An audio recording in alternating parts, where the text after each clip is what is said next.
श्रीमती नवनीत राणा।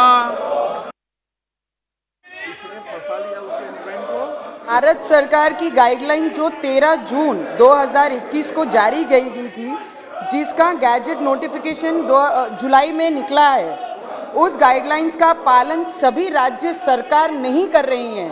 कृपया मंत्री ये बताएं कि कृपया करके कौन कौन सी राज्य इन गाइडलाइंस का पालन कर रही हैं और कौन कौन सी राज्य सरकार इन गाइडलाइंस का पालन नहीं कर रही हैं। और अगर ये गाइडलाइंस का पालन राज्य सरकार नहीं कर रही हैं तो वो राज्य सरकार के ऊपर हम केंद्र सरकार के जो 50% हिस्सेदारी है उन राज्य सरकारों पे हम क्या कार्रवाई करेंगे।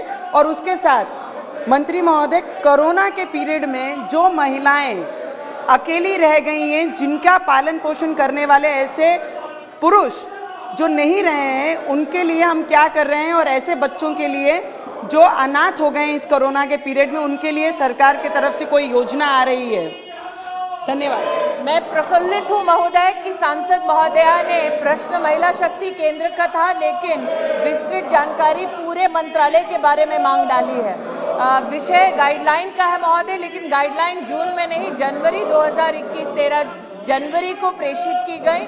हमने इन गाइडलाइंस के अंतर्गत सभी राज्य सरकारों को पोषण के संदर्भ में और ICDS और आंगनवाड़ी के संदर्भ में ये आग्रह किया कि आप GFR रूल्स और विजिलेंस रूल्स और गाइडलाइंस के अंतर्गत पौष्टिक आहार का वितरण करें, जिसमें टेक्नोलॉजी का इस्तेमाल हो, स्टैंडर्ड्स का इस्तेमाल हो, FSSAI के लैब से हमारे खाने की टेस्टिंग हो और एक सुदृढ़ व्यवस्था राज्यों को बनाने का हमने आदेश केंद्र सरकार की ओर से जारी किया है।